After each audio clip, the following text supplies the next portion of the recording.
que ce feu brûle encore aussi ce matin.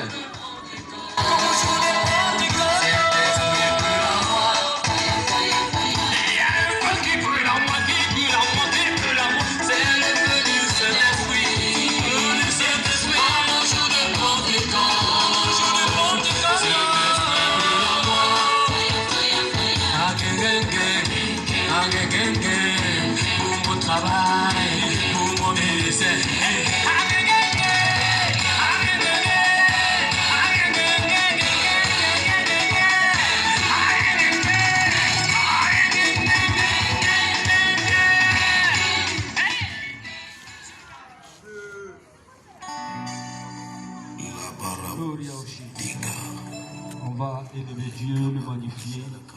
Il est le roi des rois. Il est le Seigneur des seigneurs. On va encore ce matin, comme tous les samedis, reconnaître sa royauté et sa puissance. Parce qu'il est le Dieu fort, il est le Dieu puissant. En dehors de lui, il n'y a pas d'autre Dieu. Il est unique en son genre. Il est celui-là qui est le maître de toutes choses. Il est celui-là qui a créé le ciel et la terre. Et ce matin, nous voulons l'élever. Ce matin, nous voulons le célébrer. Nous voulons le magnifier parce qu'il est notre Dieu. Il est le roi des rois. Oh mon Dieu, mon roi, sois magnifié ce matin. Je voudrais t'élever parce que tu es Dieu. Je voudrais te magnifier parce que tu es Seigneur. Je voudrais reconnaître ta royauté pour toute ta bonté dans ce monde. Dans mon pays, la Côte d'Ivoire, je veux célébrer ton Saint-Nom. Tu es digne de louange, tu es digne d'adoration. Et ce matin, je veux élever mon âme vers toi. Je veux contempler ta grandeur, ta puissance et ton autorité. Oh, sois élevé, sois exalté. Oh, ma vie n'a de sens qu'en me tenant ta présence et en reconnaissant que tu es le roi des rois, que tu es le Seigneur des seigneurs. Oh, sois magnifié, Seigneur. Béni sois-tu, Dieu de gloire. Béni sois-tu, toi l'amour infini. Béni sois-tu, le créateur de toutes choses. Toi, tu ne regardes pas ma personne. Et ce matin encore, tu m'as donné ton souffle de vie. Je vais élever ton nom pour cela. Je veux te célébrer pour cela. Je veux t'exalter pour cela. Oh, sois honoré. Que la gloire soit à toi seul, Jésus. Que la magnificence te revienne. Béni sois-tu, Seigneur. Honneur à toi, Seigneur. Oh, sois magnifié. Je suis toute ma vie jusqu'à la fin du temps.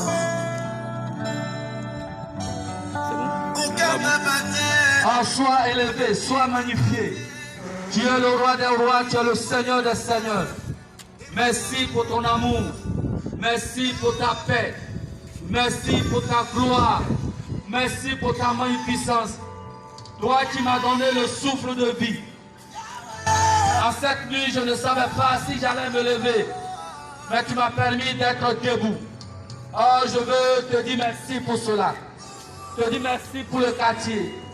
Je te dis merci pour tous ceux ou celles qui croient en toi. Pour ceux qui ne croient pas en toi. Parce que tu es le Dieu de tout le monde. Ce matin, je veux dire que tu es le roi des rois. Tu es le Seigneur des seigneurs. Tu es celui-là qui appelle à l'existence et qui n'existe pas. Quand tout semble fermé, tu es là. Oh, sois élevé Jésus. Sois élevé le roi des rois. Sois élevé le Seigneur des seigneurs. Merci pour ton amour. Merci pour ton regard que tu tends sur ce pays, la Côte d'Ivoire. Merci, toi qui ne fais pas l'ascension. Toi qui ne tues pas. Toi qui aimes tout le monde. Toi qui aimes toute la créature de Dieu. Oh Jésus, merci. Merci pour ce que tu es. Merci pour ce que tu réalises. Oh, mon âme te dit merci. Ma vie tout entière te dit merci. Ma famille te dit merci. Mon village te dit merci. Mon pays te dit merci. Le monde entier te dit merci au travers de ma personne. Ce matin, je voudrais te dire merci. Que la gloire soit à toi seul. Que la magnificence te revienne à jamais. Béni sois-tu, Seigneur. Oui, Seigneur, je peux passer des heures et des heures pour te dire merci, pour te lever, pour te magnifier, pour ce que tu es, pour ce que tu fais. Mais quand je regarde ma vie, je sais que je ne suis pas digne de toi. Quand je regarde ma vie, je sais qu'à chaque instant de ma vie, je pose des actes qui n'honorent pas ton Saint-Nom. C'est pourquoi ce matin, je voudrais fléchir genoux devant toi pour te supplier, pour te demander pardon. Pardon pour ma personne. Pardon pour mon couple. Pardon pour mon épouse. Pardon pour mon pays, la Côte d'Ivoire. Pardon pour ce quartier. Pardon pour tous ceux ou celles qui m'entendent en ce moment. Ceux qui sont connectés. Tu connais les péchés de chacun de nous. Seigneur, tu es mort pour que nous soyons détachés de ces péchés-là. Et ce matin, je voudrais te supplier. Je voudrais te demander pardon. Accorde-nous ta grâce. Accorde-nous ta miséricorde. Accorde-nous ta bonté. Accorde-nous, ô Seigneur, ton amour.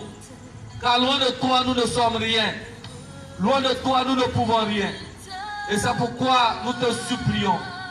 C'est pourquoi nous réclamons ta bonté et ta puissance. Nous savons que nous ne sommes pas dignes devant toi.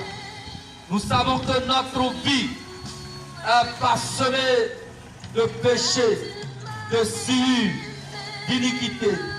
Oh Seigneur, ce matin, je t'en supplie, si tu veux tenir compte de nos péchés, tu pourras bénéficier de ta grâce. Accorde-nous ton pardon, s'il te plaît. Accorde-nous ton pardon. Car tu es un Dieu d'amour. Tu es un Dieu de bonté. Tu es un Dieu de miséricorde. Nous prions à toi. Nous te supplions. Nous te supplions avec nos frères et sœurs. Nous te supplions avec nos familles. Nous te supplions avec ce quartier. Nous te supplions avec la Côte d'Ivoire qui traverse des moments difficiles. Nous te supplions. Le sang versé. Mais Seigneur, ce matin, nous voulons réclamer ton sang. Parce que ton sang est plus que tout autre sang. Que ton sang vienne nous laver. Que ton sang vienne nous purifier. Que ton sang vienne nous sanctifier. Que ton sang vienne refaire toutes choses neuves dans notre vie. Que ton sang vienne nous régénérer. Nous avons besoin de ton sang. Dans ton sang, il y a l'autorité. Dans ton sang, il y a le pouvoir. Dans ton sang, il y a la grâce. C'est cette grâce que nous réclamons ce matin. Ô sang de Jésus, nous avons besoin de toi. Sang de Jésus, nous avons soif de toi. Viens prendre le contrôle de ce lieu. Nous plantons la croix glorieuse en ce lieu, afin que ce lieu soit purifié. Afin que toute œuvre de l'ennemi en ce lieu soit nulle et sans effet. Merci Jésus pour ton sang qui coule. Merci pour ton sang qui nous lave, qui nous purifie.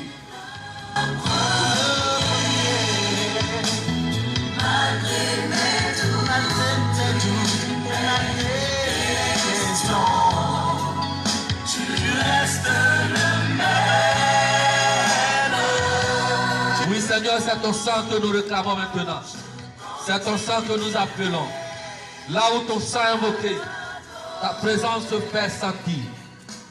C'est pourquoi maintenant, nous réclamons ton esprit. Cet esprit prend le contrôle de toutes choses. Cet esprit vient nous laver. Cet esprit vient nous sanctifier. Cet esprit vient nous régénérer. Cet esprit vient activer en nous les dons spirituels de notre baptême. Viens activer en nous tout ce que tu nous as octroyé le jour de notre baptême, le jour de notre confirmation. Cet esprit vient prendre le contrôle de ce lieu. Dispose l'atmosphère spirituelle.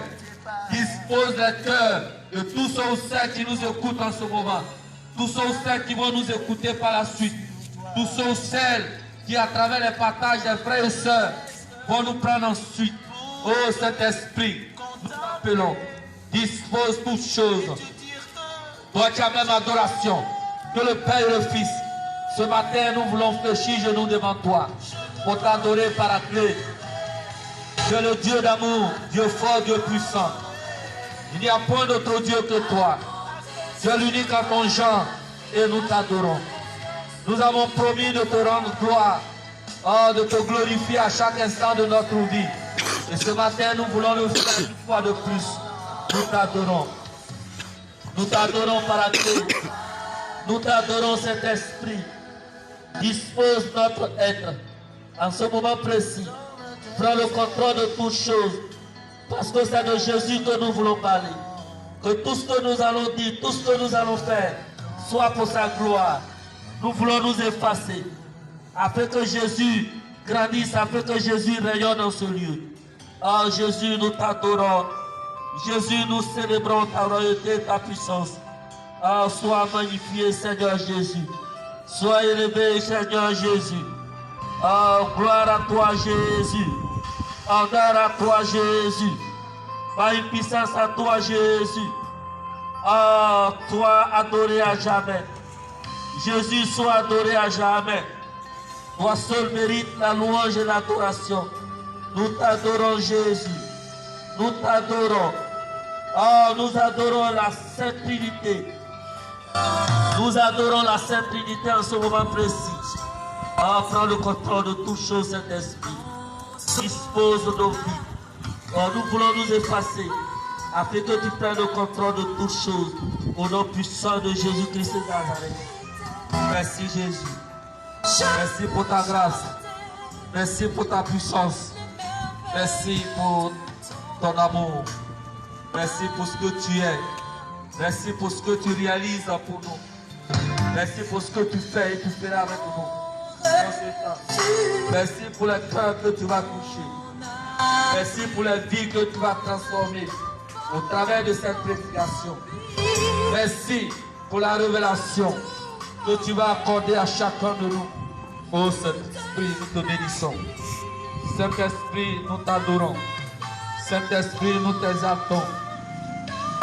Sois magnifié à jamais.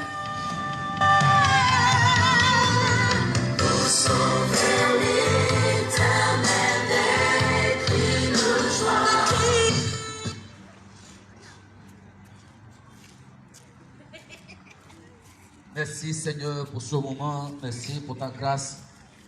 Merci pour toi qui dispose toutes choses en ce moment précis. Merci pour toi qui prends le contrôle de ce lieu.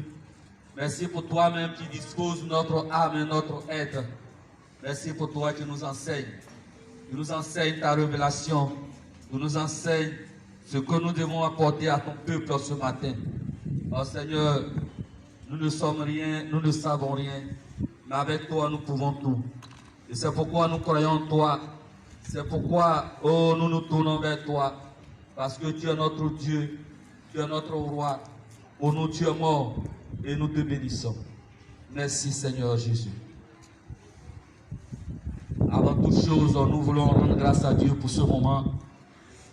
Et ce matin, avant de commencer ce temps, nous voulons prendre une minute de silence.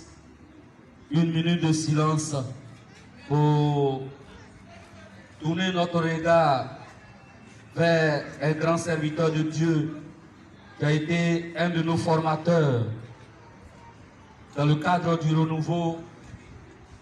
Il a été formateur de beaucoup, en dehors même du renouveau, dans toute la Côte d'Ivoire, je dirais même dans le monde entier. Il s'est éteint. Aujourd'hui, c'est le moment. Aujourd'hui, c'est le jour de son enterrement. Donc, cet après-midi à 13h, nous irons à sa levée de corps à l'Ibocep de Trècheville et par la suite son inhumation à Williamsville.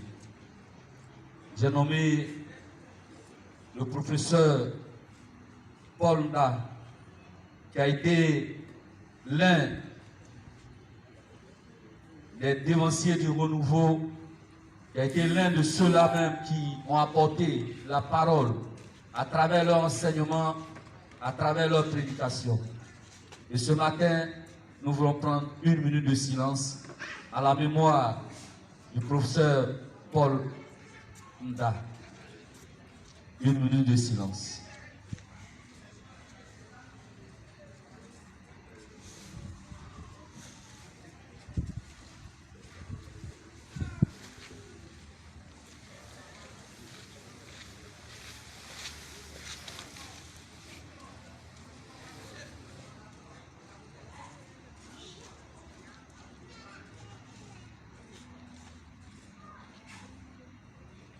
Merci Seigneur pour tout ce que tu lui as permis de donner, de semer dans la vie de tes enfants. Merci pour tous ces enfants spirituels qu'il a eu. À travers lui, nous voulons tourner notre regard aussi vers tous ceux ou celles qui sont dans le service, qui sont tombés. Ceux qui sont malades maintenant, ceux qui souffrent de quelque chose, que le Seigneur étend sa main puissante sur eux. Merci Seigneur pour ton amour. Merci pour ta grâce, merci pour ta faveur. Tu te bénissons pour tout ce que tu fais. C'est toi qui nous as envoyés dans ce monde et c'est toi qui nous appelles. Tu nous appelles quand tu veux. Et tu nous donnes la grâce de pouvoir apporter ce que nous devons apporter quand tu veux. Et ce matin, tu nous permets d'être là pour apporter ta lumière, pour apporter ta parole. Et nous voulons te dire merci pour cela.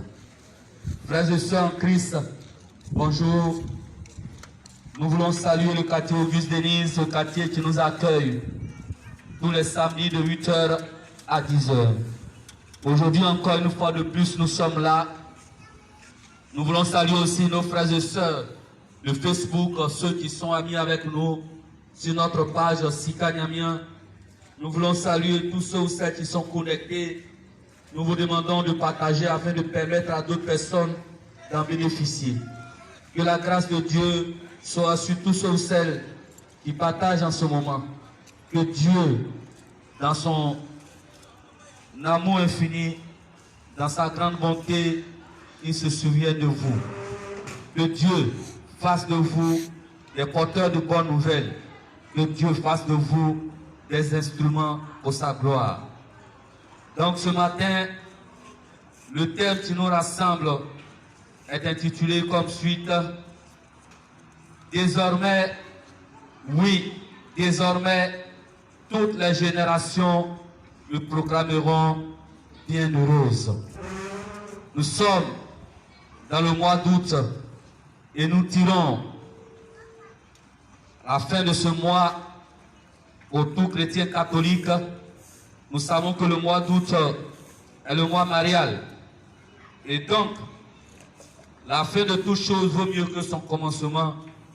Le dernier samedi de ce mois, le Seigneur nous fait la grâce de parler de notre maman. Je crois que ici, chaque fois que nous avons l'occasion, dans nos prédications, nous parlons d'elle.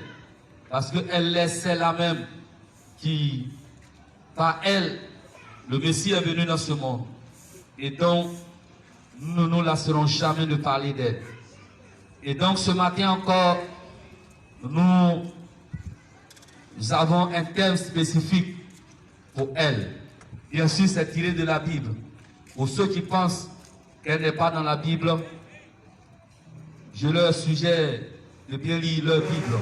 Sinon, quand nous prenons la Genèse jusqu'à l'Apocalypse, on trouve la Vierge Marie dans la Bible partout.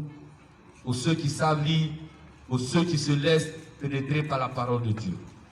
Et donc ce matin, le thème qui nous réunit est intitulé « Oui, désormais, toutes les générations le proclameront bienheureuse ». Donc frères et sœurs, ce matin, je fais exprès. La Bible que nous utilisons ce matin est la Bible des Semeurs 2000. Je dirais que ce n'est pas une Bible catholique, c'est une Bible protestante. Mais nous allons nous servir de cette Bible-là pour parler de notre maman, parce qu'elle est la maman de tout le monde. Elle est la maman des musulmans, elle est la maman des chrétiens, elle est la maman des bossonistes, elle est la maman des protestants, elle est la maman des chrétiens catholiques est la maman de tous ceux ou celles qui sont nés de Dieu, tous ceux ou celles qui sont créés à l'image et à la ressemblance de Dieu. Et donc, notre thème, c'est « Oui, désormais, toutes les générations me proclameront bienheureuse ». Donc, frères et sœurs, pour ce thème est tiré de Luc chapitre 1, le verset 48. Pour mieux comprendre le texte et le contexte, nous allons lire à partir de Luc chapitre 1, le verset 39 à 50, pour déblayer tout ce qu'il y a enlevé afin de nous permettre de mieux comprendre le thème. Donc, nous commençons la lecture.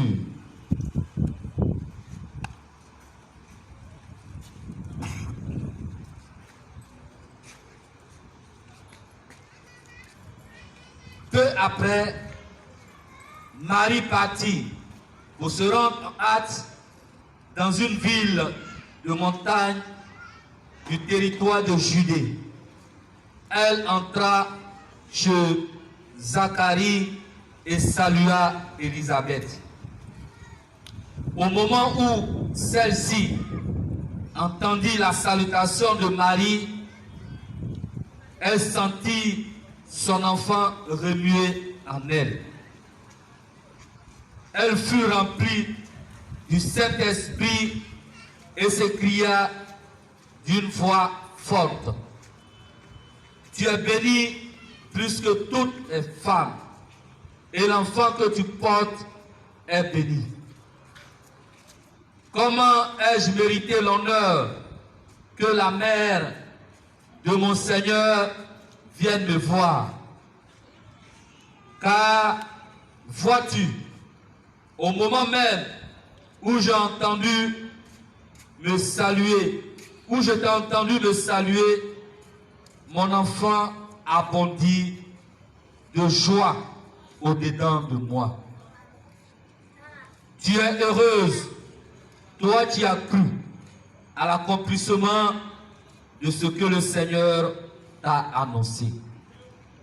Alors Marie dit: Mon âme chante la grandeur du Seigneur, et mon esprit se réjouit à cause de Dieu, mon Sauveur. Car il a bien voulu abaisser son regard sur son humble servante. C'est pourquoi, désormais, à travers tout le temps, on m'appellera bienheureuse. Car le Dieu Tout-Puissant a fait pour moi de grandes choses. Saint est son nom. Et sa bonté s'étendra d'âge en âge sur ceux qui le revêtent. Acclamons la parole de Dieu. Louange à toi, Seigneur Jésus.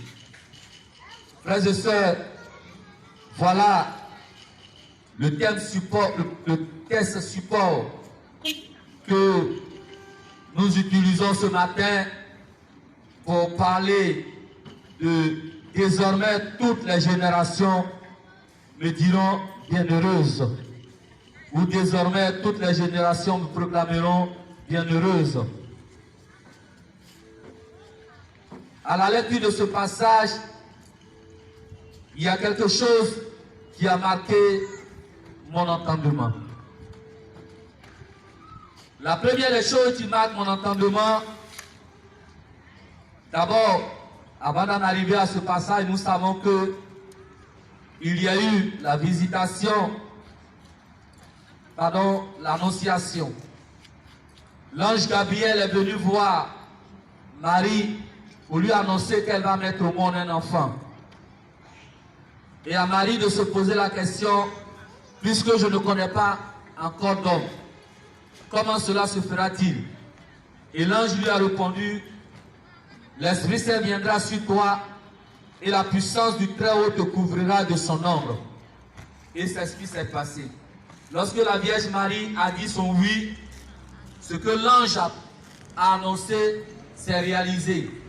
Et Marie a conçu en son sein notre Seigneur Jésus-Christ. Et l'ange lui a dit, pour montrer que ce que je dis est vrai, Élisabeth, ta cousine, celle qu'on appelait la stérile, elle est enceinte de 6 mois. Elle aussi, elle va mettre au monde un enfant. Et donc Marie, remplie d'amour, par charité, Marie allait vers sa cousine Élisabeth. Et donc, c'est ce qu'on appelle la visitation. Et donc, après l'annonce de cette bonne nouvelle à Marie, la nouvelle est en même temps bonne, mais la nouvelle est aussi amère. Elle est d'abord amère pour une jeune femme qui n'a jamais connu d'homme. On lui dit qu'elle va mettre au monde un enfant. C'est une nouvelle amère. Parce qu'on ne met pas au monde un enfant tant qu'on n'a pas connu d'homme. La nouvelle amère, parce que Marie était fiancée à Joseph. Donc en Israël, lorsque tu es fiancé,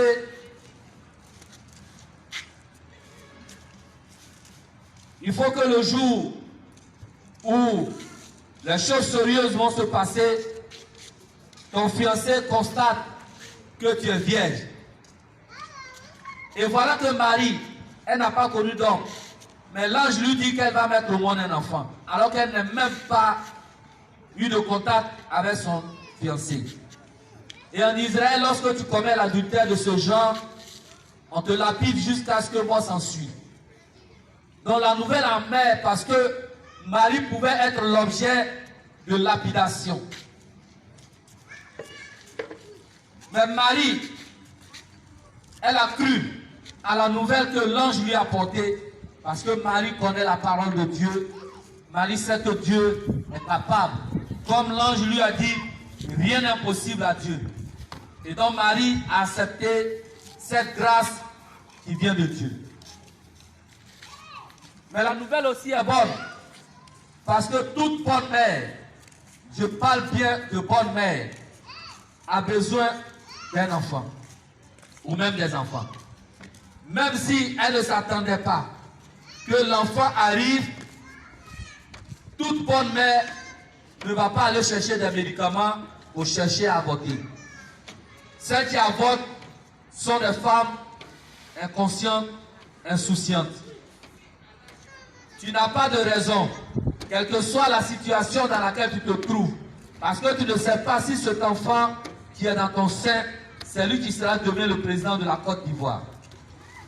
Tu ne sais pas si cet enfant qui est dans ton ventre, c'est lui qui sera le directeur d'une grande entreprise. Tu ne sais pas si l'enfant qui est dans ton ventre, c'est cet enfant-là qui va t'enterrer. Tu ne sais pas si, après cet enfant, tu n'auras pas d'autres enfants encore. Donc, les insouciantes, elles font avortement. Mais toute bonne femme ne fera jamais d'avortement, même si elle a été l'objet de viol. Quel que soit ce qu'elle a subi, qu'elle porte un enfant dans le ventre, elle doit toujours porter cet enfant-là jusqu'à ce que l'enfant naisse. Donc c'est une bonne nouvelle pour Marie, parce que bien qu'elle n'ait pas connu d'homme, elle va mettre au monde un enfant. Et donc Marie, elle est contente, elle va vers sa cousine Élisabeth. Elle est contente pour elle, mais elle est aussi contente, surtout pour sa cousine Élisabeth, celle qu'on a traitée de stérile. Celle qu'on disait d'elle, elle ne pouvait jamais enfanter. Je suis sûr que lorsque Élisabeth parlait, le jour quand elle envoie un enfant, parfois même l'enfant dit, il faut me laisser tranquille.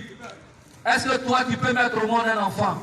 Ou lorsqu'un enfant dans le quartier pose un acte qui n'est pas bien, et que Élisabeth essaie de corriger cet enfant-là, les parents de cet enfant diront certainement, si c'était facile d'avoir un enfant, pourquoi tu n'as pas d'enfant? Et ça, parfois, on entend ces paroles amères, ces paroles blessantes-là. Et voilà qu'Élisabeth le Seigneur lui fait grâce, Élisabeth va mettre au monde un enfant. Donc Marie, par charité, va vers Élisabeth et Marie trouve Élisabeth. La première des connexions entre Marie et Élisabeth, lorsque Marie salue Élisabeth, c'est Élisabeth même qui dit: comment se fait-il que la mère de mon Seigneur vienne jusqu'à moi? Comme disait un frère pourri, il dit: le Saint-Esprit est papato. En fait, ce n'est pas une bonne expression, mais juste pourri. C'est-à-dire que le Saint-Esprit est capable de révéler les choses qui sont cachées. Ce que nul ne sait, ce qui n'a jamais été révélé par quelqu'un d'autre, mais à travers Dieu, le Saint-Esprit est capable de révéler.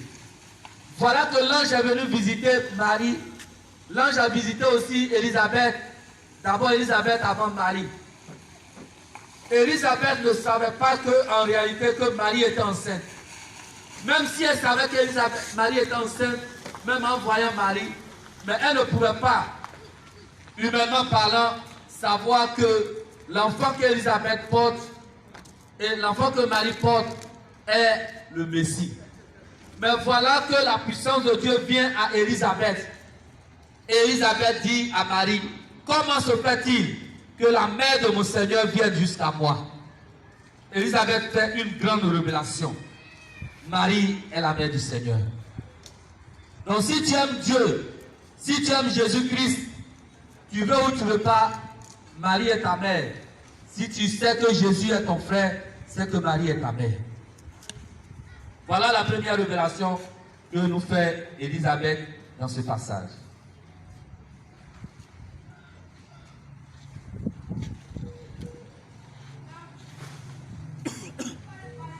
La deuxième des révélations, voilà que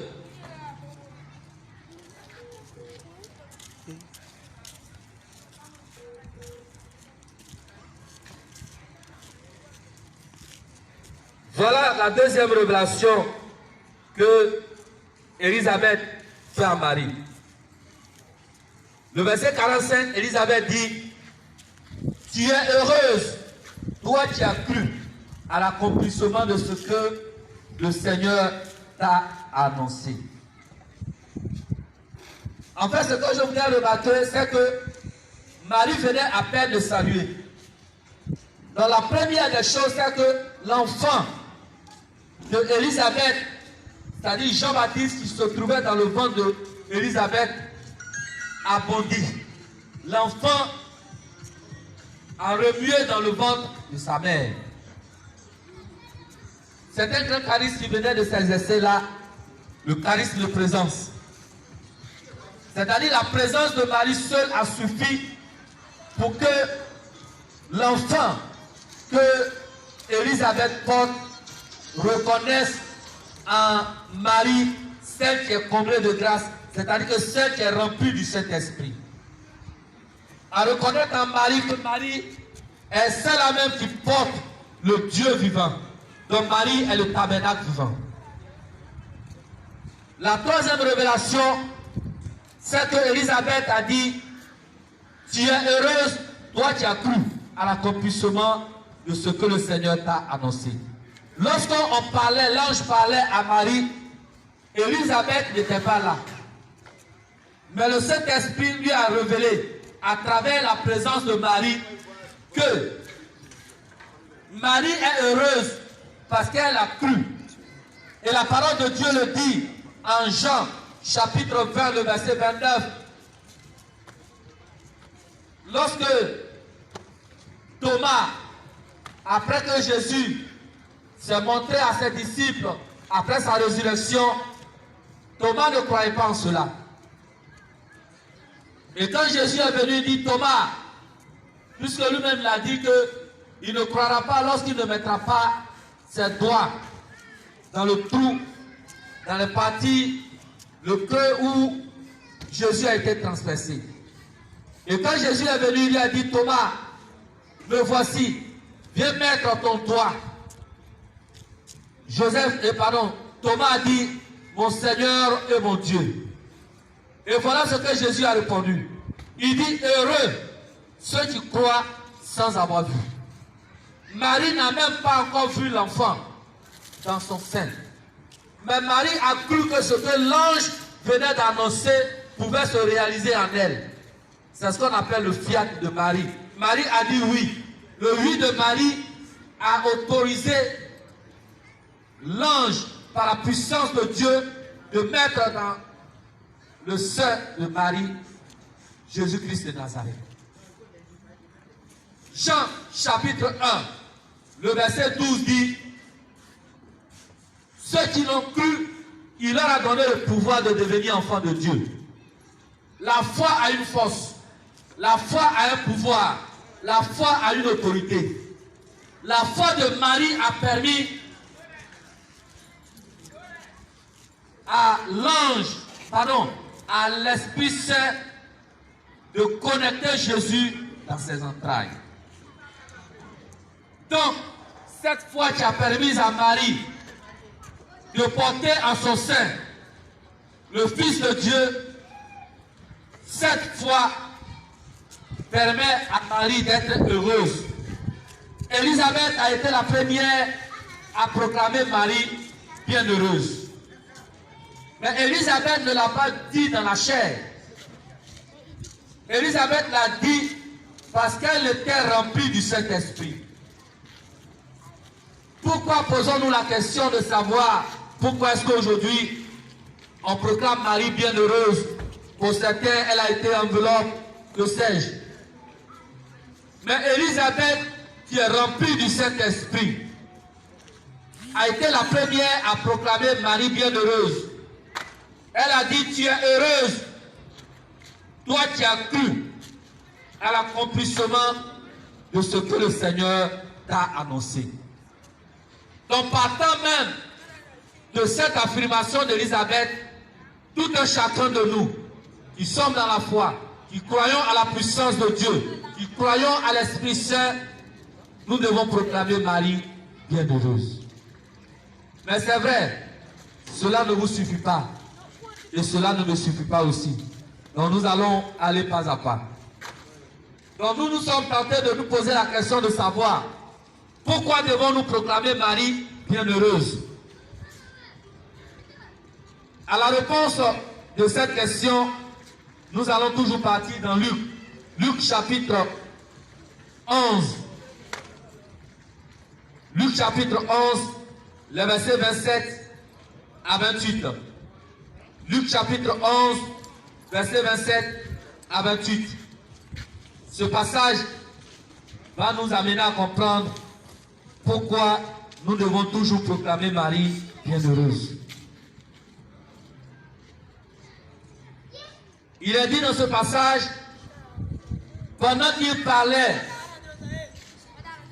ainsi au milieu de la foule,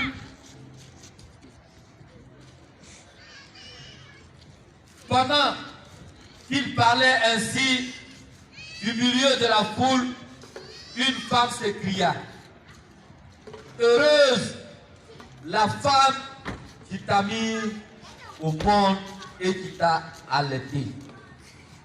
Mais Jésus répondit: heureux plutôt ceux qui écoutent la parole de Dieu et qui y obéissent. Donc la première des choses que nous pouvons dire, c'est que au travers de ce verset, Luc 11, le verset 27 d'abord, la femme est en train de réaliser la prophétie que Marie elle-même elle a dite. Puisque Marie, dans le verset que nous avons lu, elle a dit: désormais toutes les générations me diront bienheureuse. Donc nous voyons que ici, cette femme, elle est en train de dire bienheureuse à Marie, parce qu'elle a vu à travers Jésus ce que Dieu a fait par Marie. Lorsque nous voyons une maman qui a un enfant digne, un fils digne, lorsqu'on voit cette maman-là, on est content d'être à la place de cette maman, parce qu'elle a un enfant qui est digne.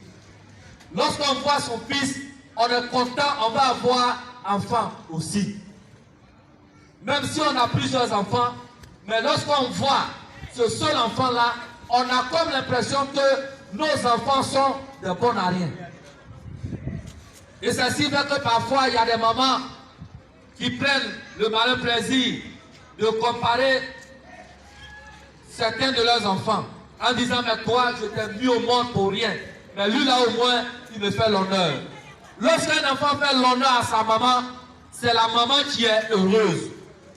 Donc Marie est la bienheureuse parce que Marie a mis au monde Jésus-Christ de Nazareth, qui est le Messie, qui est le sauveur du monde, qui apporte la guérison, qui apporte la libération, qui apporte la délivrance. Donc Marie est bienheureuse. Donc cette femme venait, voyez, Marie avait dit cette parole-là, ça faisait, je dirais, 30 ans passés. Vous voyez, comme le dit Habakkuk, il dit, en Habakkuk 2, le verset 3, même si la prophétie tarde, attends-la, à coup sûr, elle se réalisera. Marie, par la puissance du Saint-Esprit, avait prophétisé que désormais, tous les âges me diront bienheureuse. Mais voilà que 30 ans passés, peut-être même que 33 ans après, Marie est proclamée bienheureuse par une femme qui ne la connaît même pas. Tout simplement parce qu'elle a vu son enfant réaliser des merveilles.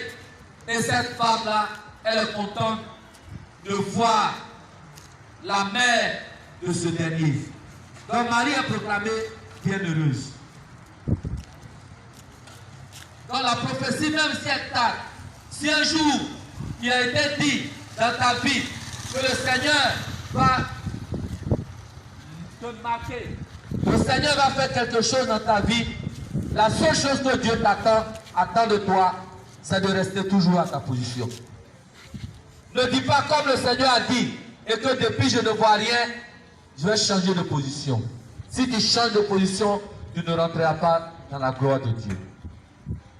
La prophétie a tardé, mais voilà qu'elle se réalise aujourd'hui à travers cette proclamation de cette femme qu'on n'a même pas nommée. Voyez, à l'affirmation de cette femme, heureuse celle qui a porté cet enfant dans son sein, voilà que Jésus prend la parole. On a comme l'impression que Jésus n'est pas pour l'affirmation de cette femme.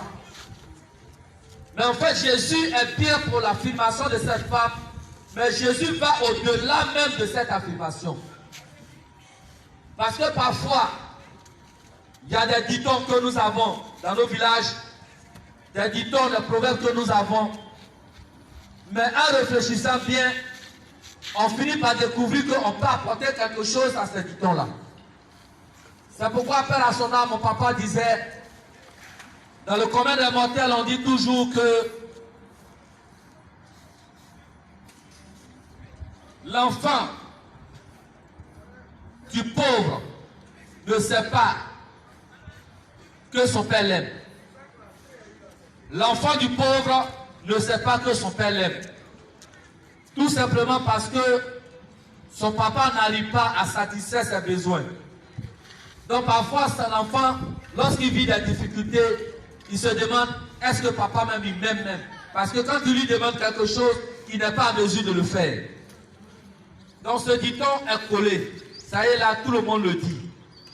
Et voilà qu'un jour, mon papa, dans sa réflexion, il dit, si on dit, l'enfant du pauvre ne sait pas que son papa l'aime, on doit aussi dire que le papa du pauvre ne sait pas que son fils l'aime. En même temps qu'on dit, l'enfant du pauvre ne sait pas que son papa l'aime, on doit dire, le papa du pauvre ne sait pas que son fils l'aime.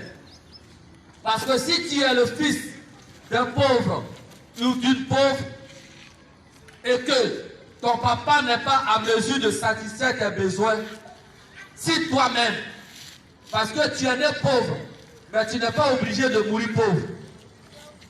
Si tu es né pauvre, mais que Dieu te fait grâce, que toi aussi tu es devenu riche, tu peux apporter tout ce dont tes parents ont besoin.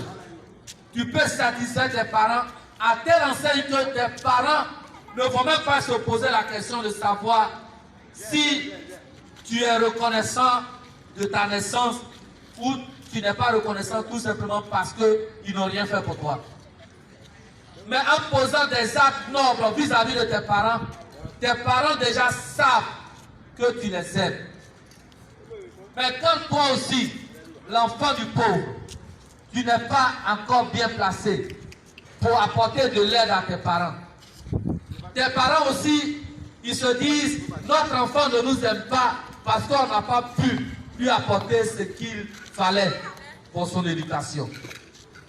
Donc si on dit, l'enfant du pauvre ne sait pas que son papa l'aime, on doit aussi dire que l'enfant du pauvre, le papa du pauvre ne sait pas que son fils l'aime.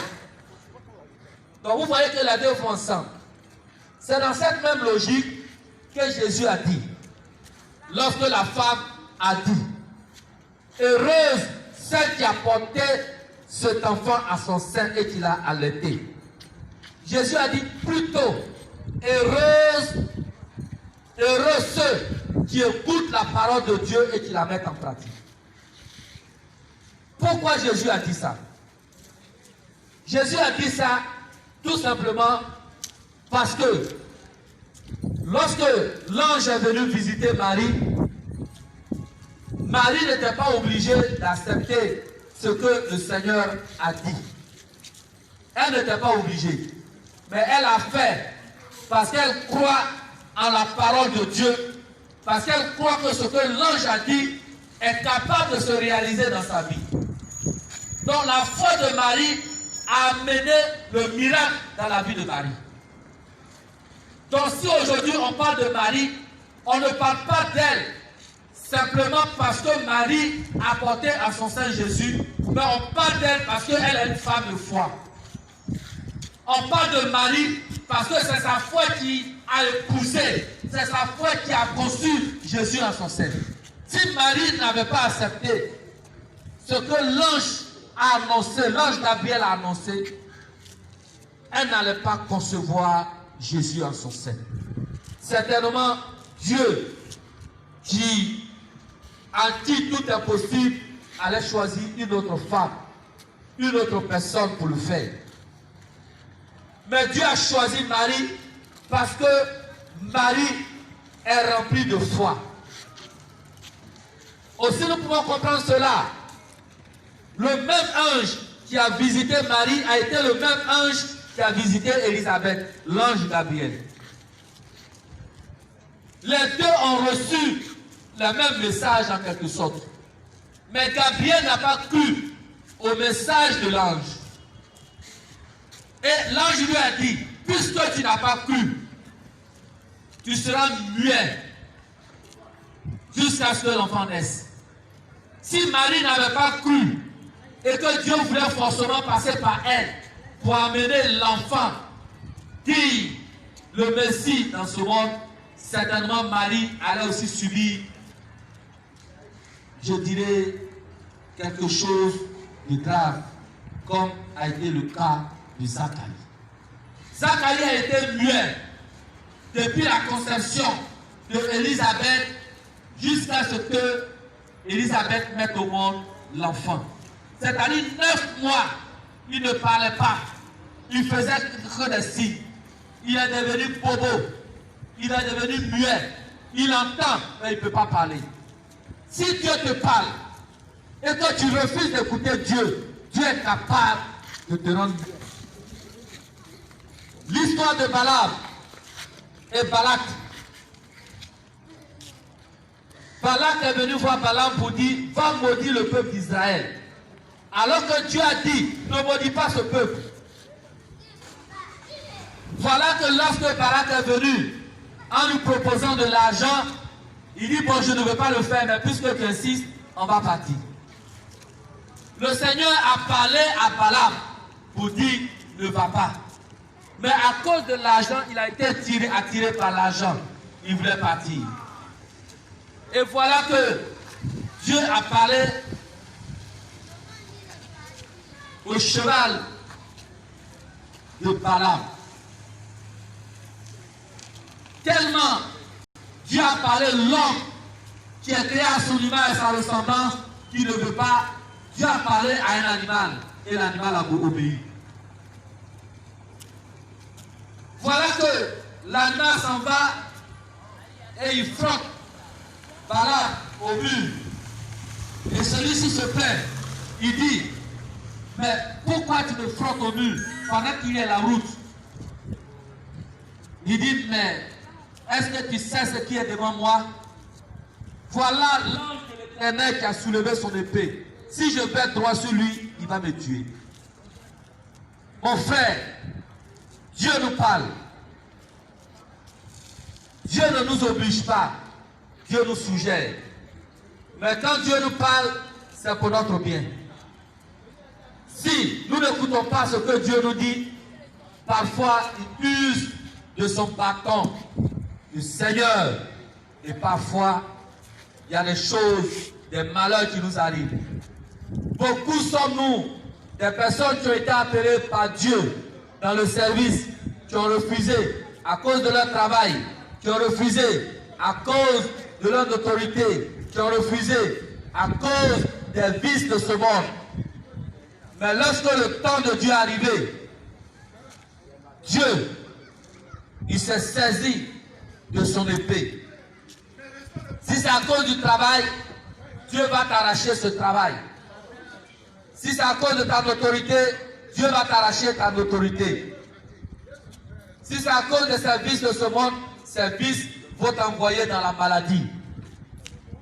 Beaucoup sont des personnes qui fument la cigarette, qui boivent à l'excès. Des personnes qui fument même la drogue. Quand on leur parle, ils n'écoutent pas. Mais le jour où Dieu se lève, où l'ange de l'Éternel se lève devant eux, soit ils tombent malades dans leur maladie, c'est eux-mêmes qui viennent maintenant pour conscientiser les autres, pour dire la cigarette n'est pas bonne, la boisson n'est pas bonne, la drogue n'est pas bonne. Frères et sœurs, il ne faudrait pas laisser que Dieu te frappe d'abord, avant que tu ne te ressaisisses. Si tu écoutes la parole de ce matin, je ne sais pas, tu n'as pas l'habitude de m'écouter, mais ce matin, tu entends la parole qui passe. Dieu veut se servir de cette parole pour t'amener à la raison, parce que la voie que tu as empruntée n'est pas la voie qu'il a réservée pour toi. Mon frère, tu m'entends? Je ne sais pas où tu te trouves, mais Dieu te connaît plus que toi-même. Pour toi, c'est un hasard, mais en Dieu, il n'y a pas de hasard. Dieu a voulu que tu entendes ce message ce matin parce qu'il est sur le point de faire quelque chose de grandiose dans ta vie. Dieu a voulu que tu entendes ce message ce matin parce qu'il veut changer le cours de ta vie. Donc, frères et sœurs, voilà que l'ange de l'Éternel, voilà que l'ange de l'Éternel a annoncé à Marie. Donc Marie, elle est bien heureuse. Marie, Jésus a dit, heureux ceux qui écoutent la parole et qui la mettent en pratique. Est-ce que Marie fait partie de ceux-là, oui ou non? On va voir ceux qui écoutent la parole de Dieu. Quand on parle de ceux qui écoutent la parole de Dieu, je dirais qu'il n'y a pas quelqu'un qui a écouté plus la parole de Dieu que Marie. Pourquoi? Parce que Marie était partout avec son fils. Donc il reçoit la parole de son fils à tout temps. Et son fils lui-même, il est la parole. Je dis, au commencement était la parole était auprès de Dieu, la parole était Dieu. Elle a pris chair et elle a habité parmi nous. C'est la parole de Dieu qui est Jésus qui a habité en Marie pendant 9 mois. Donc on ne peut pas dire une personne qui a médité la Bible pendant 9 mois, si vraiment chaque jour il n'a plus le temps de méditer la Bible, on ne peut pas dire que cette personne-là n'a pas la parole en elle. Marie a porté la parole en elle. Dieu est la parole. Marie a porté cette parole en elle pendant 9 mois. Au-delà même de ces 9 mois, chaque fois que Jésus partait dans sa mission, Marie était là. Même après sa mort, Marie était là. Avec ses disciples, Marie était là. Donc Marie, qui d'autre que Marie peut affirmer d'elle-même, ou même au-delà d'elle-même, par les hommes, qu'elle a écouté la parole de Dieu. Donc Marie répond au premier critère que Jésus a énuméré en disant « Heureux plutôt ceux qui écoutent la parole ». Deuxième critère, Jésus dit « Heureux ceux qui observent, c'est-à-dire ceux qui obéissent à cette parole ». Quand nous prenons Luc au chapitre 2, le verset 19, il nous dit, quant à Marie, elle retenait tous ces événements en cherchant le sens. Marie, non seulement elle a écouté la parole de Dieu, mais elle retenait ces événements en cherchant son sens. Elle retenait. La signification totale de ces événements ne deviendra progressivement plus claire pour Marie que lorsque cette dernière va les méditer à la lumière des Écritures. Il y a des choses que tu reçois de la parole au cours d'une prédication, au cours d'un enseignement, qui a priori n'a pas d'effet sur ta vie. Mais lorsque tu commences à méditer la parole, cette parole-là prend racine en toi. Cette parole te dit. C'est pourquoi Jésus préfère ceux qui écoutent la parole et qui la mettent en pratique. Une chose, c'est de l'écouter, mais une autre chose, c'est d'obéir à cette parole. Et Marie a été celle qui a été toujours là pour méditer cette parole, pour obéir à cette parole. Dans la loi juive, on loue. La femme est louée. Dans la loi juive, la femme est louée dans la mesure où elle donne des enfants. Mais nous voyons que le passage que nous venons de lire, Luc chapitre 11, le verset 27 à 28, Jésus a relativisé cela. C'est pourquoi j'ai dit tout à l'heure, Jésus n'était pas contre le fait qu'on loue Marie parce qu'elle a porté Jésus en son sein. Mais au-delà même de louer Marie parce qu'elle a porté Marie en son sein, Jésus loue Marie parce qu'elle a écouté la parole de Dieu et puis elle a mis cette parole en pratique.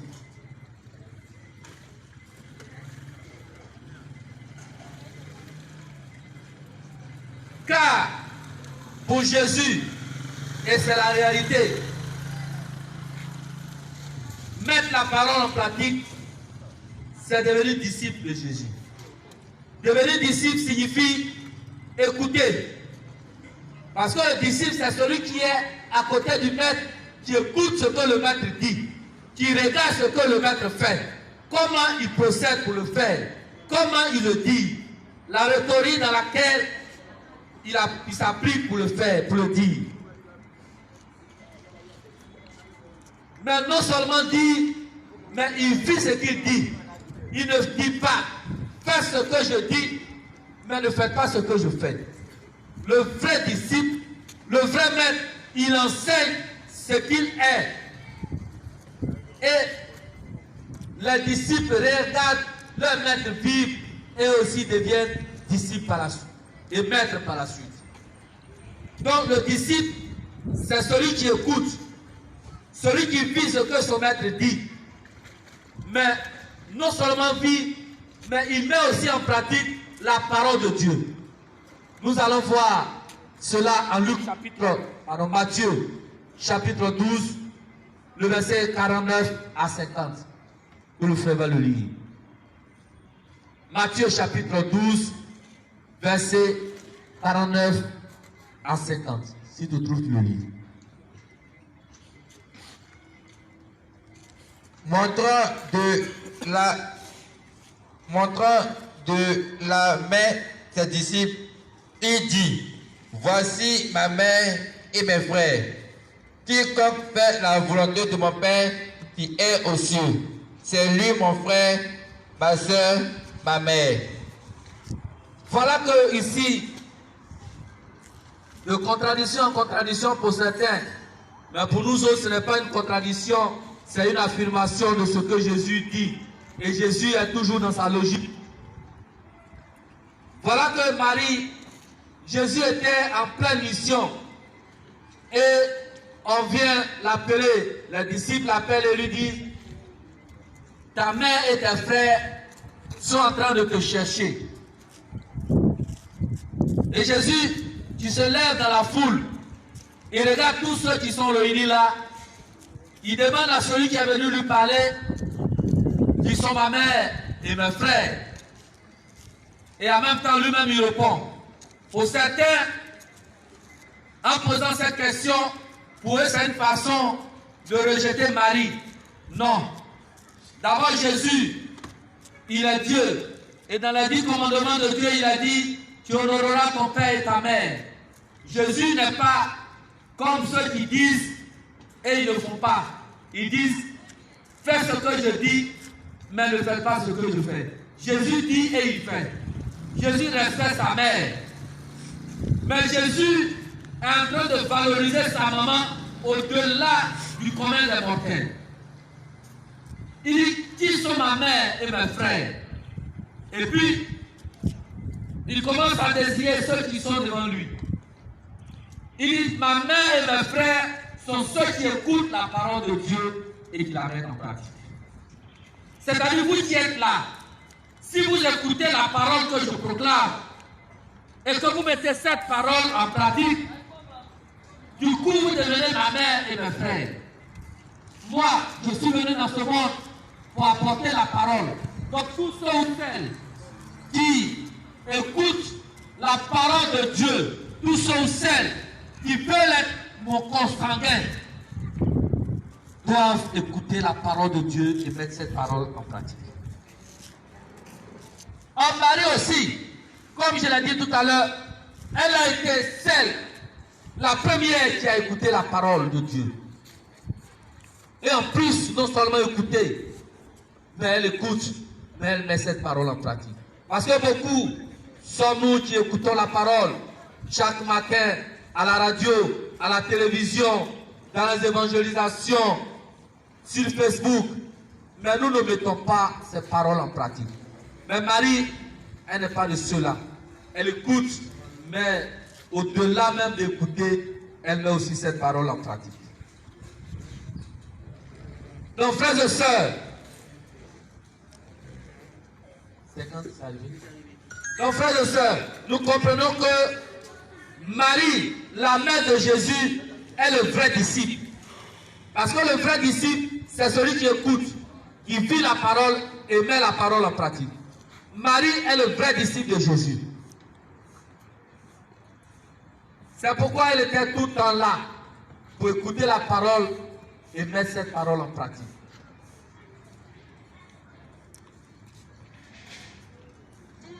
Quand nous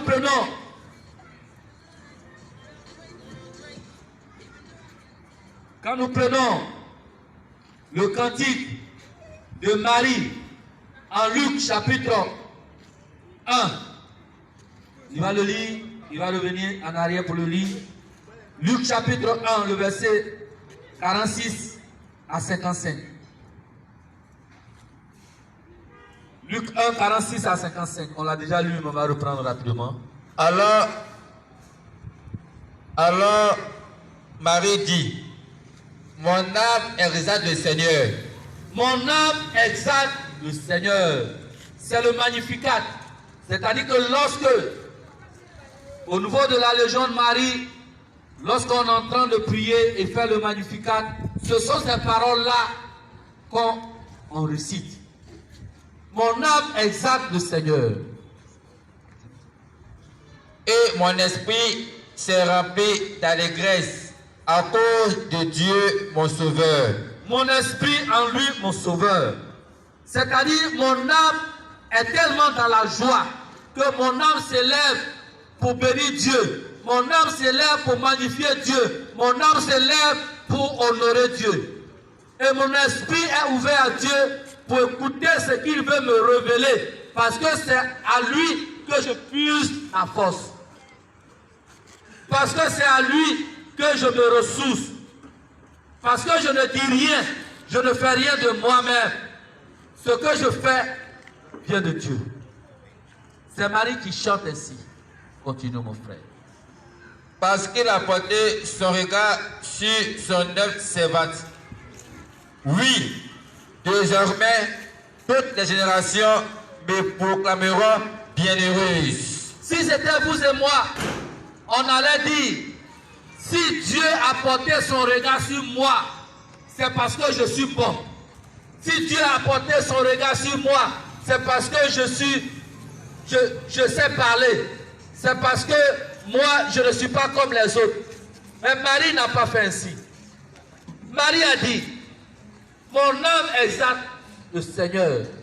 Il s'est rabaissé, c'est-à-dire il a jeté son regard sur son âme servante. Marie se met dans une posture d'humilité. L'humilité précède la gloire. Si nous voulons être élevés par Dieu, il faut rentrer dans l'humilité. C'est l'humilité de Marie qui lui a valu ce qu'elle est aujourd'hui et ce qu'elle sera toujours.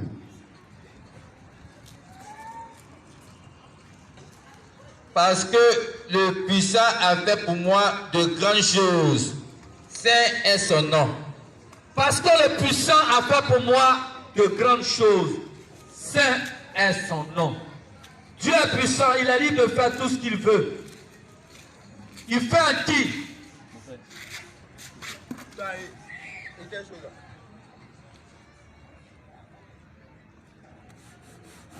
Dieu est libre de faire tout ce qu'il veut, quand il veut, comme il veut. Il est libre d'utiliser qui il veut. Donc Dieu, par pure grâce, a utilisé Marie. Mais Dieu, en utilisant Marie, savait ce qu'il a déposé en lui. C'est pourquoi je dis communément que je n'aime pas l'expression que les gens disent.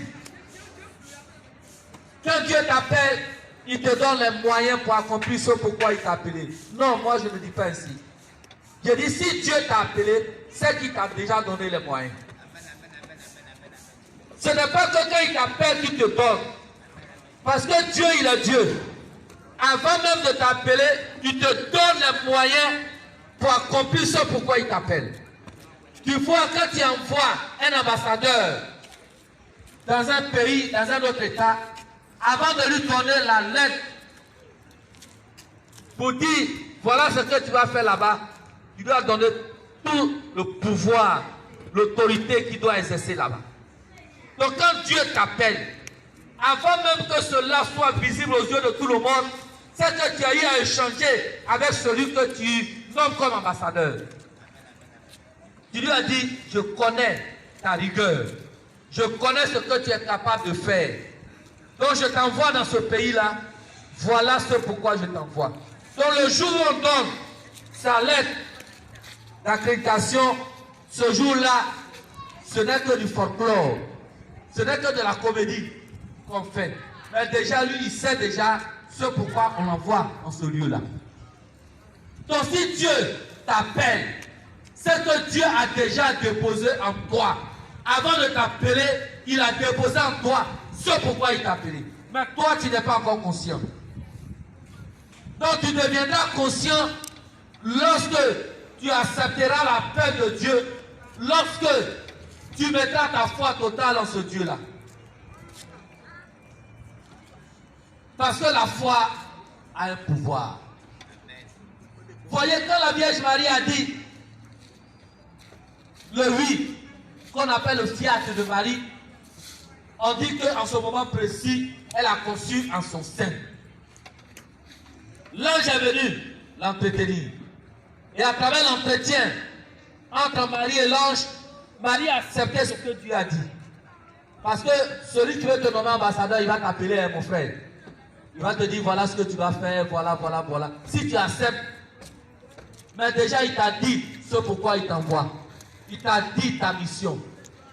Donc, quand tu dis oui, à ce moment-là, c'est comme si il décharge sur toi l'autorité. Donc Marie a dit oui. Son oui lui a valu la conception de Jésus en son sein. Donc Marie est en train de chanter ce cantique-là. Ce cantique montre que... Tu es arrivé jusqu'au 55? Vas-y, continue. Parce que le puissant a fait pour moi de grandes choses. Saint est son nom. Sa bonté s'étend de génération en génération sur ceux qui le craignent. Il dit, sa bonté se tend de génération en génération sur ceux qui le craignent. Mon frère, ma soeur, si tu veux que la bonté de Dieu se tend sur toi de génération en génération, tu sais ce que tu dois faire. C'est pas la peine de poser la question à Dieu, qu'est-ce que je dois faire, qu'est-ce que je dois faire. Il dit, sa bonté se tend de génération en génération sur ceux qui le craignent. Est-ce que tu crains Dieu? Toi, tu préfères craindre les hommes qui peuvent tuer ton corps, mais tu ne peux pas tuer ton âme. Mais tu ne crains pas Dieu parce que tu ne le vois pas. Alors que c'est lui qui te donne le souffle de vie. Si aujourd'hui, il t'enlève ce souffle de vie, si aujourd'hui, la nuit, tu t'es couché, tu avais des projets, tu voulais réaliser ces projets-là, mais si la nuit, le Seigneur enlève son souffle de vie, tous tes projets seront à l'eau. On te dira insensé. Et c'est à ce moment-là qu'on va dire, l'homme propose, Dieu dispose. Voilà ce qu'il voulait faire, voilà ce qu'il voulait faire. Mais en faisant tous ces projets, il n'a même pas mis Dieu au cœur de ces projets. Donc Dieu est celui qui réalise les projets et Dieu est celui qui sait à qui il confie les projets pour les accomplir. Il est intervenu de toute la force de son bras. Il a dispersé les hommes à la pensée orgueilleuse. Il a jeté les puissants à bas de leur trône et il a élevé les œuvres. Les affamés, il les a comblés de biens et les riches, il les a renvoyés les mains vides. Ceux qui se croient puissants, parce qu'ils ont une portion d'autorité, lorsqu'ils dévient la mission pour laquelle Dieu leur a signé, Dieu leur arrache cette autorité-là. Ceux qui se croient forts, parce qu'ils ont une portion d'autorité quelque part, Dieu les rabaisse. Mais ceux qui se reconnaissent comme petits, comme disait la Vierge Marie, il a baissé son regard sur son humble servante. Ceux-là, Dieu va les élever. Ceux-là, Dieu va les soulever. Ceux-là, Dieu va les envoyer pour qu'ils soient grands. Pour qu'ils soient des hommes qui, en voyant, ils puissent véritablement être des instruments pour sa gloire.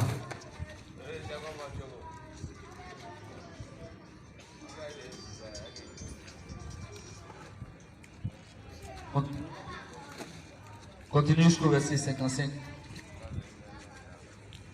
Il est venu en aide à Israël, son serviteur, en souvenir de sa bonté, comme il avait dit à nos pères, en faveur d'Abraham et de sa descendance pour toujours.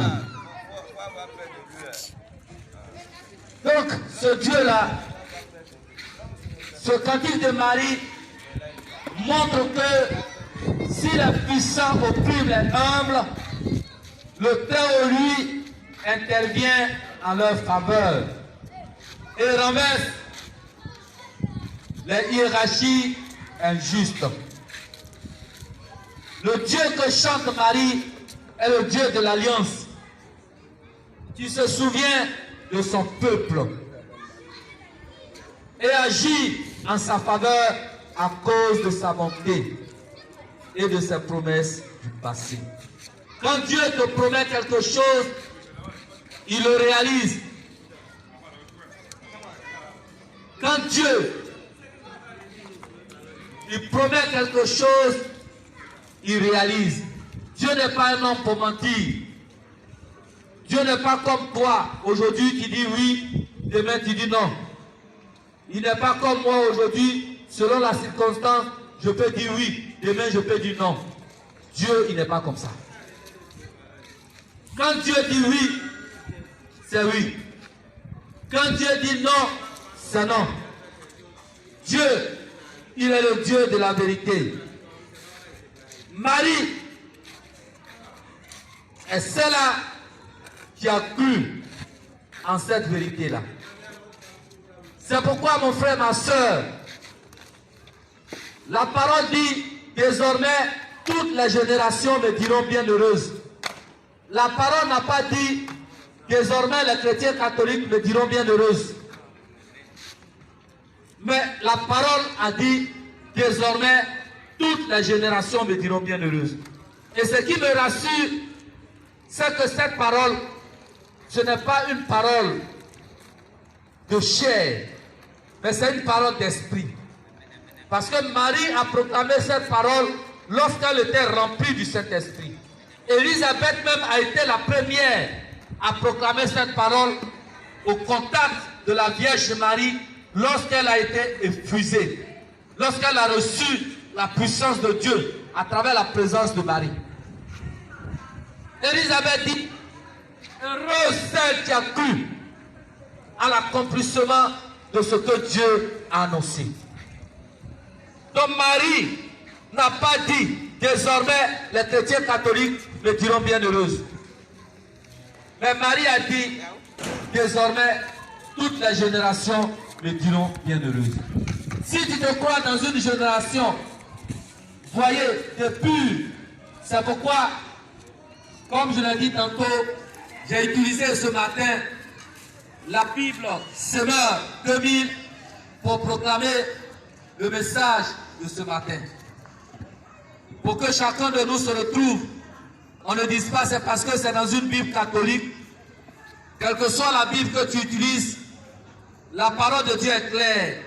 Élisabeth a dit, le verset 45 du chapitre 1 de Luc, tu es heureuse, toi qui as cru à l'accomplissement de ce que le Seigneur t'a annoncé.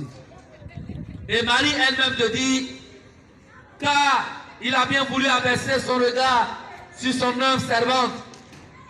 C'est pourquoi, désormais, à travers tous les temps, on m'appellera bienheureuse. Ici on dit à travers tous les temps. Toi tu es dans quel temps? Est-ce que ton temps là c'est avant le temps de Marie? Parce que si c'est avant le temps de Marie, que tu ne dis pas bienheureuse à Marie, on peut te comprendre. Mais depuis la proclamation de cette parole, jusqu'à toutes les années qui viendront, on dit à travers tous les temps. Donc ce n'est pas toi qui viens de naître hier, tu vas t'opposer à la bienheureuse Marie. En disant pourquoi on dit bienheureuse à Marie? Pourquoi on vénère Marie? Pourquoi on prie Marie? Pourtant quand toi, je le sais, qui tu es, on te confie, on te dit prie pour moi, ou porte-moi en prière, tu es content de le faire.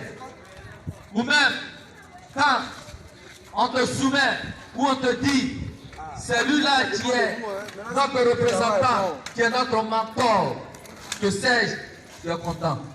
Tu ne veux pas qu'on vénère Marie.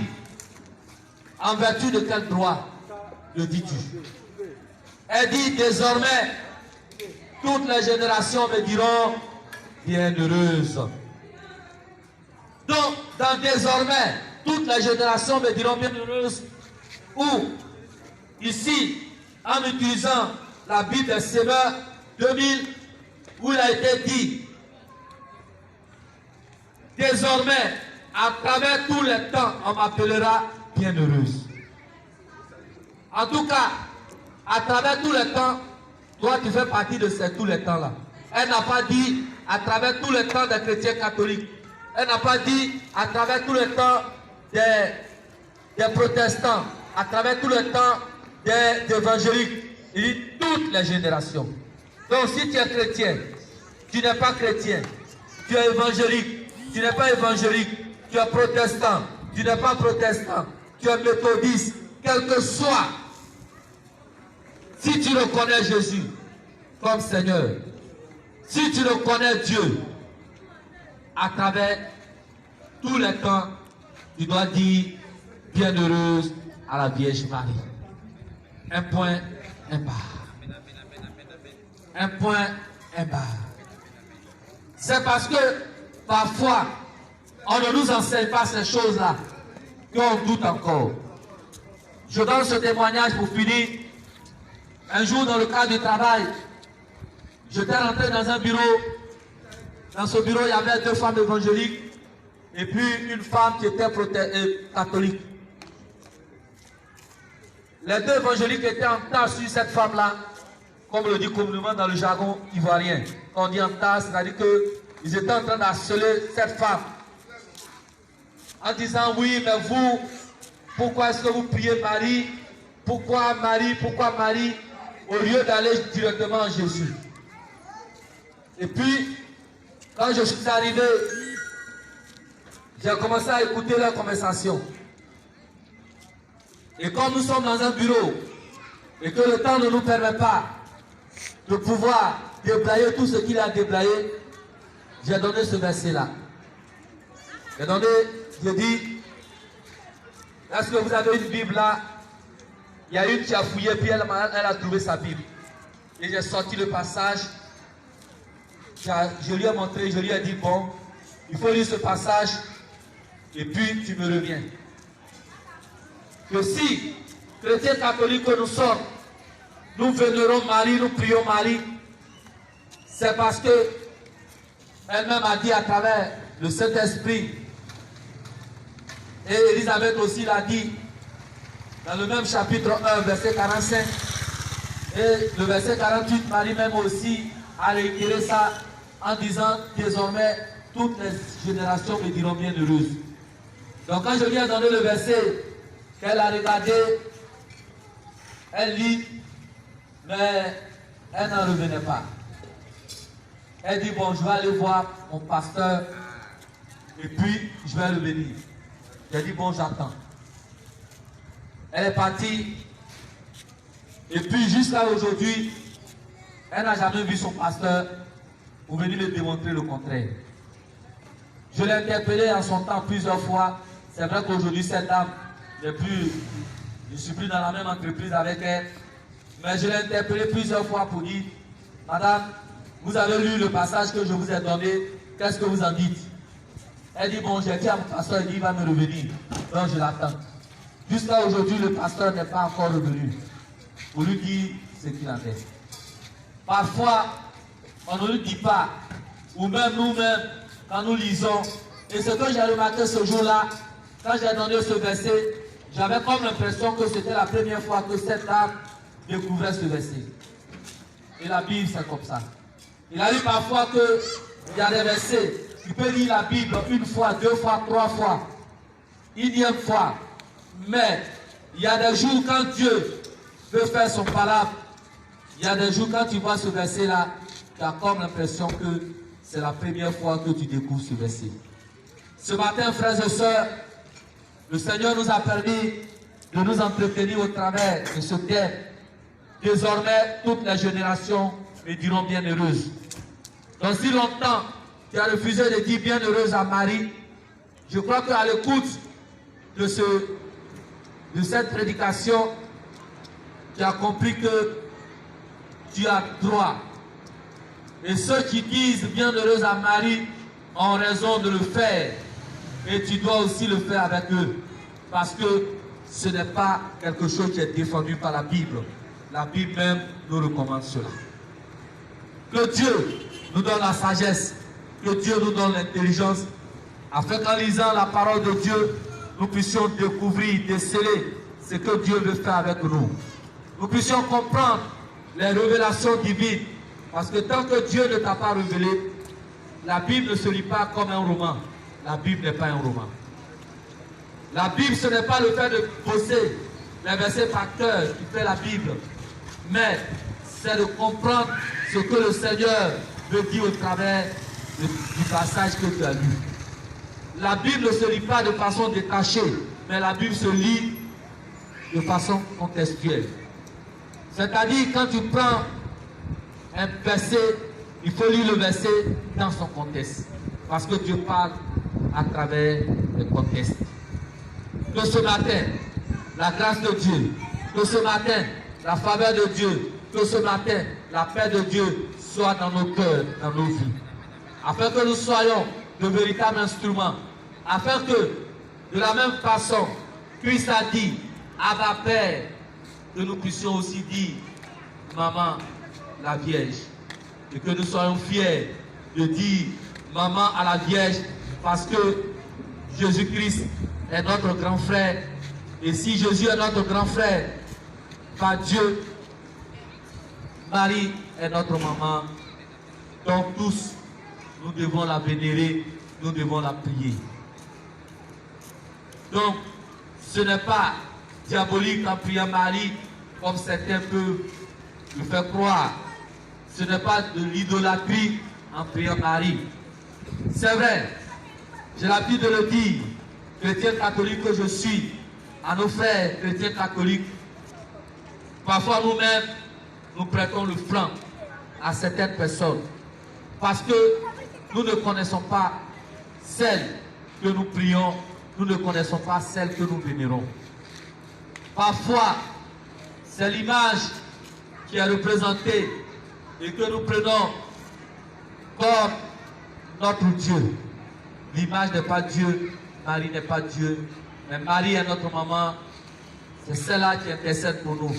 De la même façon, elle a fait au mariage de Cana, elle peut le faire pour toi à chaque instant de ta vie, lorsque une situation nous traverse. Il y a des choses que nous-mêmes, nous ne sommes pas conscients, mais que Marie est consciente, qu'elle intercède pour nous. Que ce matin, la faveur de Dieu, la grâce de Dieu soit une réalité dans notre vie. Que le Saint-Esprit ouvre notre intelligence, notre sagesse à l'écoute de ce message pour que nous puissions marcher comme Dieu le veut, pour que nous ne soyons pas des sujets de division, mais que nous soyons des sujets d'union, d'unité, maintenant et toujours, pour le siècle des siècles. Amen, amen et amen.